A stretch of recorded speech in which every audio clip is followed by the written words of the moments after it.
deuxième partie maintenant, il est déjà 36, vous voyez, le temps passe tellement vite quand on parle de ces choses, on a l'impression que... Parfois je me dis, mais j'aurais 10 minutes pour tout dire, et puis quand je suis parti, j'arrête plus. Ouais, voilà, on m'a dit c'est ton défaut. Ah ben d'accord, c'est mon défaut.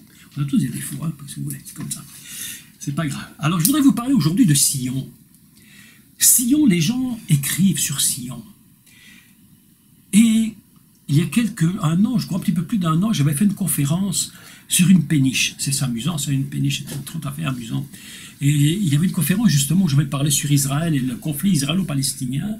Et un de mes amis qui était là, et je peux le nommer d'ailleurs, c'est un homme de Dieu formidable que j'aime beaucoup, qui s'appelle Luc Henriste, avait fait une conférence sur Sion. Je ne sais pas si c'est en ligne, en tout cas pas sur mon site, tout du moins je ne l'avais pas enregistré, je ne sais pas s'il y a, enfin bref. Et la question sur Sion m'a été posée maintes fois sur YouTube, parce que les gens ne comprennent pas du tout de quoi il s'agit. Lorsqu'on parle du sionisme, et vous écoutez à la télévision, on parle du sionisme, qu'est-ce qu'on dit? Ah, ça c'est des sionistes. Autrement dit, c'est encore des juifs qui viennent nous prendre, qui viennent encore faire toute leur magouille. Ils vont en Israël et puis en finalité, c'est des foutus banquiers, ils font n'importe quoi, c'est des sionistes. Enfin, on raconte, mais des choses horribles sur ça, parce que les gens ne font pas la part entre ce que le monde appelle le sionisme et qu'ils n'aiment pas, et le véritable sionisme, celui dont nous parle la Bible. Je crois que le prophète qui parle le plus de Sion, j'ai pas fait le calcul, mais me semble-t-il, je crois, si c'est une erreur, vous me rectifierez, mais enfin c'est pas une erreur grave, ça ne remet pas en quoi que ce soit en question, mais je crois que c'est le prophète Isaïe qui utilise le plus la notion de Sion, où il parle tellement de Sion, cette ville, cet endroit inimaginable où le Messie va régner. Donc, parlons un peu de Sion, d'accord? On a un petit peu de temps. Parlons un peu de Sion. La première fois que Sion apparaît dans la Bible, la première fois que le mot apparaît, c'est dans le 2e livre de Samuel, au chapitre 5 et au verset 7, et j'aimerais que nous puissions peut-être le lire, d'accord? 2 Samuel 5 et au verset 7. Il y a là un enseignement sur ce texte absolument magnifique. Bon, mais c'est pas le temps de faire maintenant cet enseignement, mais il est absolument extraordinaire. Un enseignement magnifique, mais je lis simplement le début. Donc à partir, prenons à partir de 6, d'accord? Pour à partir de 6, le roi marcha avec ses gens sur Jérusalem contre les Jébusiens. Il faut savoir qu'il y avait un endroit qui était tenu par les Jébusiens, et il fallait prendre cet endroit pour qu'Israël puisse y faire construire plus tard le temple. Donc, habitants du pays, ils dirent à David, « Tu n'entreras point ici, car les aveugles, même et les boiteux, te repousseront. » Je ne rentre pas dans le détail sur les aveugles et les boiteux, je ne rentre pas ici maintenant, parce que ce serait trop long, ce n'est pas le thème d'une réponse d'aujourd'hui, mais probablement ça vaudrait la peine d'expliquer cette histoire des aveugles et des boiteux. Ce qui voulait dire, David n'entrera point ici. Mais David s'empara de la forteresse de Sion. La première fois que ce mot est dans la Bible. 2 Samuel 5, 7. Mais David s'empara de la forteresse de Sion. C'est la cité de David. Nous apprenons maintenant que c'est la cité de David. David avait dit en ce jour, quiconque battra les Jébusiens et atteindra le canal, quiconque frappera ses boiteux et ses aveugles, qui sont les ennemis de David. C'est pourquoi l'on dit, l'aveugle et le boiteux n'entreront pas dans la maison. Je clôture. Ainsi, nous apprenons une chose, c'est que Sion, c'est la cité également de David. Qu'est-ce que Sion également? Il va prendre toute son importance. Pas seulement parce que David l'a pris, mais parce qu'il va se produire quelque chose à cet endroit. 2 Samuel 6, versets 16 à 23. Je ne vais pas lire tout le texte parce que c'est un peu long, mais vous pouvez le reprendre chez vous et le lire chez vous. Et vous allez vous rappeler de cette histoire. C'est lorsque, je lis juste le début, d'accord? Verset 17, verset 16, comme l'arche de l'Éternel entrait dans Sion, la cité de David. Voilà que nous apprenons une chose très importante sur la véritable identité de Sion. Ce n'est pas seulement un lieu quelconque, C'est un endroit où on va ramener l'arche de l'Alliance. Mais vous imaginez ce que représente l'arche? C'est la présence de Dieu, ce qui veut dire que Sion, c'est la présence même de Dieu. Là, ça nous met évidemment dans la réalité de Sion et de sa nature, et non plus dans tout ce qu'on peut nous raconter sur le sionisme, où les gens n'y comprennent évidemment rien. Moi, je trouve qu'il est quand même très désagréable, je ne sais pas vous, mais parfois, je trouve ça très, très agaçant. J'ai toutes les informations, comme vous, à la TV et tout ça, où les gens parlent de choses qu'ils ne comprennent strictement pas. Et alors, le plus fort du fort, mais alors ça c'est fort, on fait venir des super forts experts qui vous expliquent tous les allants et les venants des politiques, Israël et les pays arabes et l'Europe et le monde et les États, ils vous expliquent tous des super intelligents en politique internationale, mais en finalité, je les écoute et je me dis, mais en réalité, ils sont experts de tout ça, mais ils ne comprennent rien à rien. Parce que s'ils avaient lu au moins 2 Samuel, chapitre 6, ils auraient compris que Sion et tout ce problème qui se passe là-bas dans ce petit pays d'Israël, ce n'est pas une question de politique, c'est quelque chose de divin.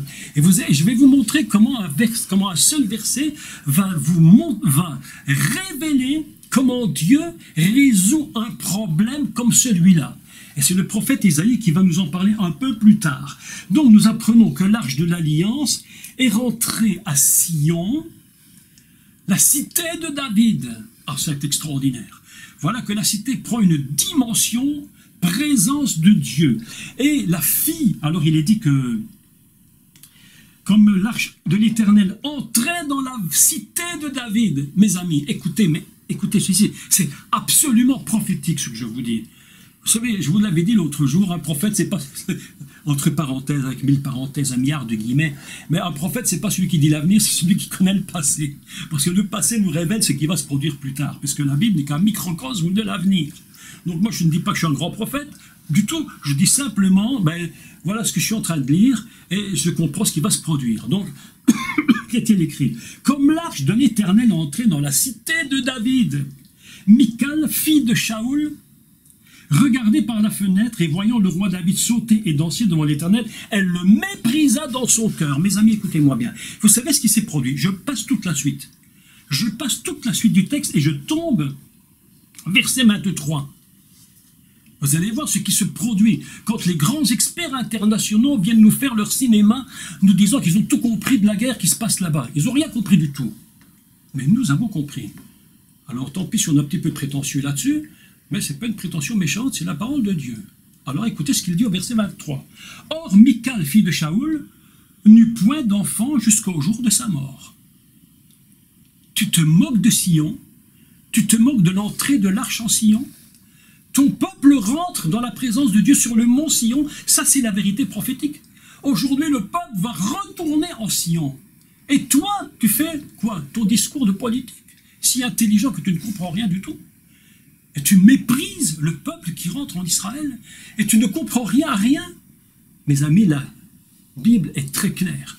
Celui qui méprise Sion, et la joie de Sion, et la paix de Sion, la jubilation du roi, et qui se moque de cela, et qui est en train de montrer sionisme, ils ne comprennent même pas un demi-mot de ce qu'ils ont dit.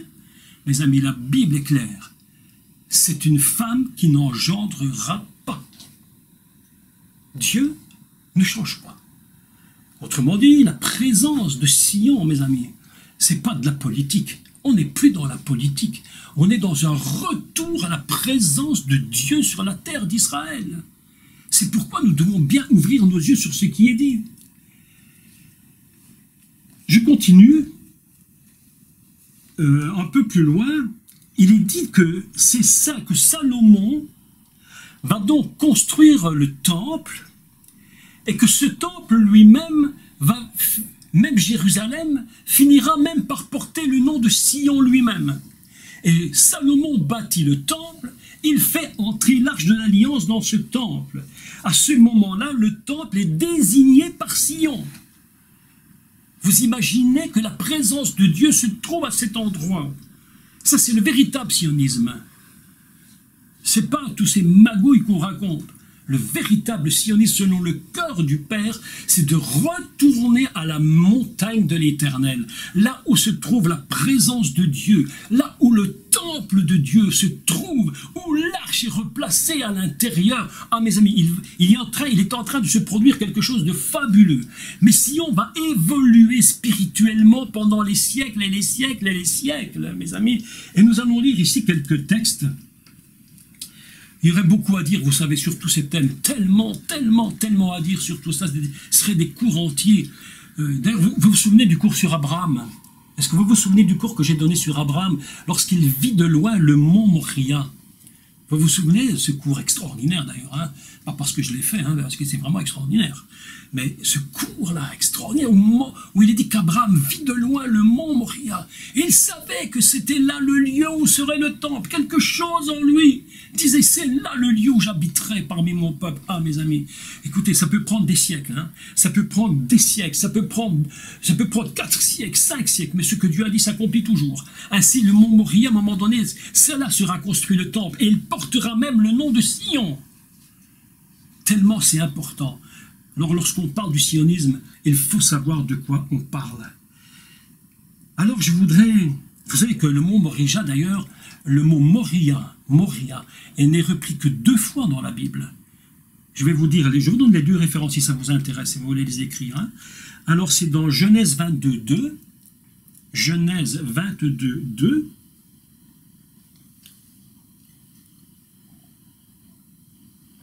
Et 2 Chroniques 3, 1.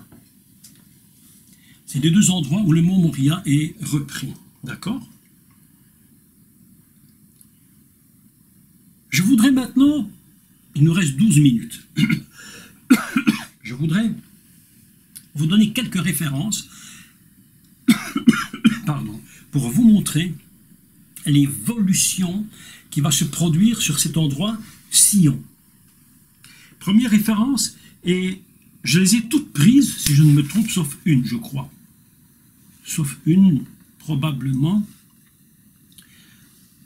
Oui, oui, toutes prises plus ou moins dans le prophète Isaïe. Il y en a vraiment toute une grande quantité où on parle de Sion, de Sion, de Sion, et il va passer par toutes les expériences de Sion, tout ce qui va s'y produire. Écoutez bien, je vous donne les références une après l'autre. Isaïe chapitre 1, nous allons prendre Isaïe, prenons-le. Isaïe chapitre 1, verset 27.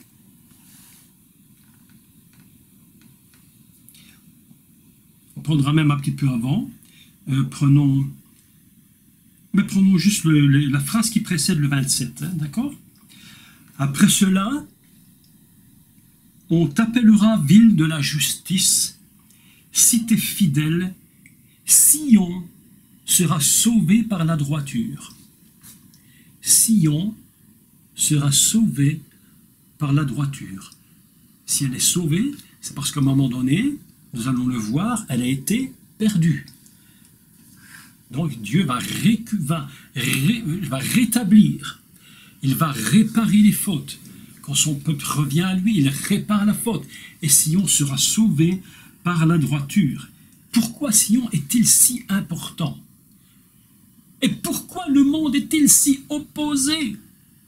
Pourquoi le monde s'oppose-t-il avec une telle violence contre Sion, contre Jérusalem, contre Israël? Pourquoi? Mais mes amis, pour une raison absolument fantastique, et qui je crois est la plus, j'allais dire, la plus immense qui puisse jamais exister, et nous la lisons dans Ésaïe chapitre 2, et au verset 3. Mais lisons, on va lire un début, d'accord? On a un petit peu de temps, vous me laissez un petit peu de temps encore, hein? Oui, un petit peu de temps, hein? Lisons chapitre 2, lisons chapitre 2. Vous allez voir tout le contexte de Sion. Prophétie d'Isaïe, fils d'Amoz, sur Juda et Jérusalem. Il arrivera dans la suite des temps que la montagne de la maison de l'Éternel, vous entendez les termes, la montagne de la maison de l'Éternel, c'est Sion, c'est fabuleux, prophétie fabuleuse, sera fondée sur le sommet des montagnes. Je passe toute l'explication. C'est un texte absolument fabuleux. Qu'elle s'élèvera par-dessus les collines. Va passer par-dessus les collines. La dimension de Sion va dépasser l'endroit où elle se trouve. Et que toutes les nations y afflueront. Oh là là là là là là. Ah. Des peuples s'y rendront en foule.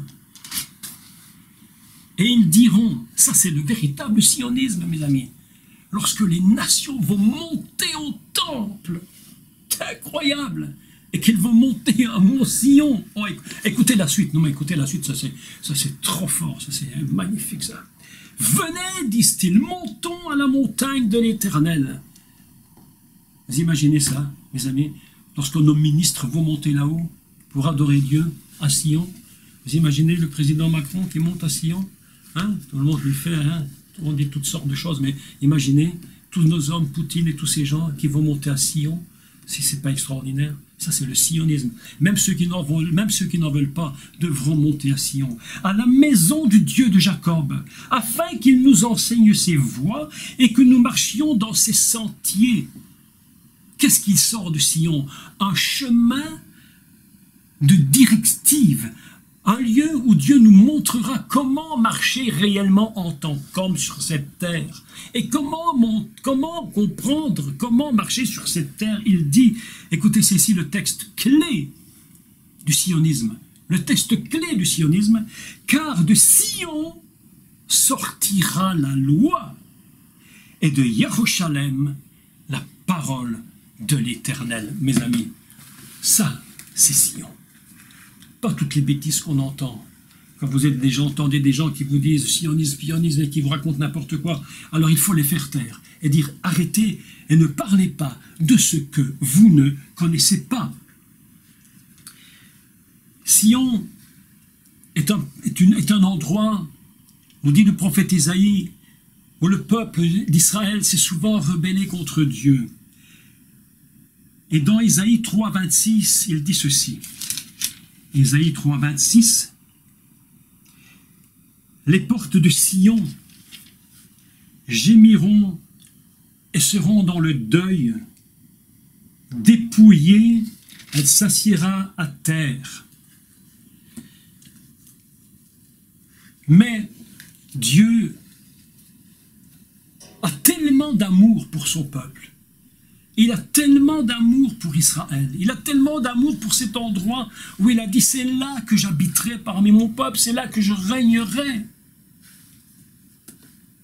Il dit, Ésaïe 4, 5, oui, j'en ai pris quelques-uns, hein. Je les ai pris que quelques-uns, il y en a tellement d'autres que vous pouvez lire. L'Éternel établira sur toute l'étendue de la montagne de Sion et sur les lieux d'assemblée une nuée fumante pendant le jour et un feu de flamme éclatante pendant la nuit. Mes amis, ça nous fait penser à quoi, ce texte? Mais à la sortie d'Égypte. À la sortie d'Égypte. Un feu la nuit, une nuée le jour. Lorsque le peuple d'Israël sortait d'Israël et que la nuée les conduisait dans le désert, en réalité, qu'est-ce qui les conduisait? Mais l'esprit de Sion. L'Esprit de Dieu était déjà là, mais prophétiquement. Comme si Dieu leur disait, mais je suis déjà en train de prévoir votre chemin. C'est extraordinaire. L'Éternel établira sur toute l'étendue de la montagne de Sion et sur les lieux d'assemblée. Vous vous rendez compte comment on pourrait expliquer ces textes? Ça nous demanderait des mois, des années de recherche pour tout comprendre. Une nuée fumante pendant le jour et des flammes de feu éclatantes pendant la nuit. Car tout ce qui est glorieux sera mis à couvert. Il y aura un abri pour donner de l'ombre contre la chaleur du jour. Ça nous fait penser à quoi? À la sortie d'Égypte. À la sortie d'Égypte. Il y avait une chaleur incroyable, mais lorsqu'ils étaient dans le désert, Dieu les protégeait pour servir de refuge et d'asile contre l'orage et la pluie. Mes amis, c'est un texte absolument extraordinaire. C'est ça, Sion, un lieu où la parole sort de Sion. La loi sort de Sion. Et quand Israël a commis des erreurs, l'Éternel répare. C'est le principe du Messie, réparateur de brèches. Celui qui vient pour réparer. Et au moment-là, la cité de Sion prend toute sa valeur. Continuons. Continuons. J'en ai pris que quelques-uns. Ésaïe 8, 18.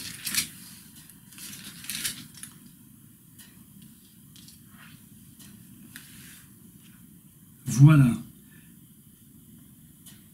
Bon, je lis à partir du 17, c'est toujours mieux de lire un petit peu ce qui précède.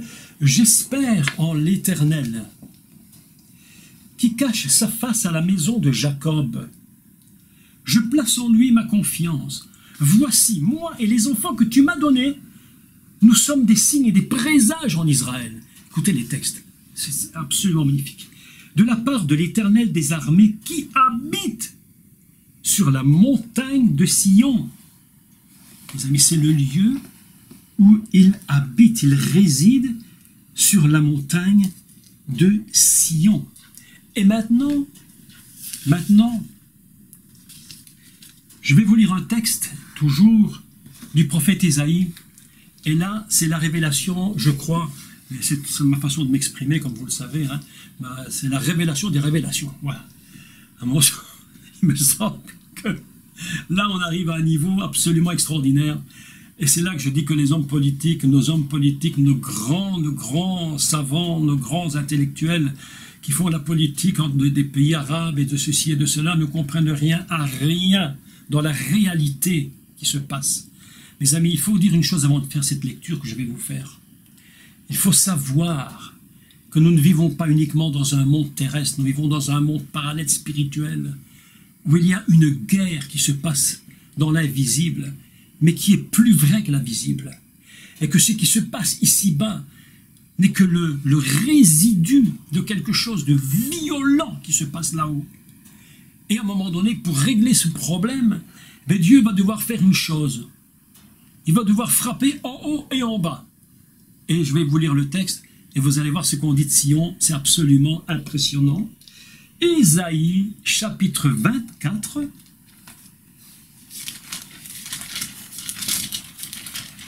Ésaïe 24, verset 23.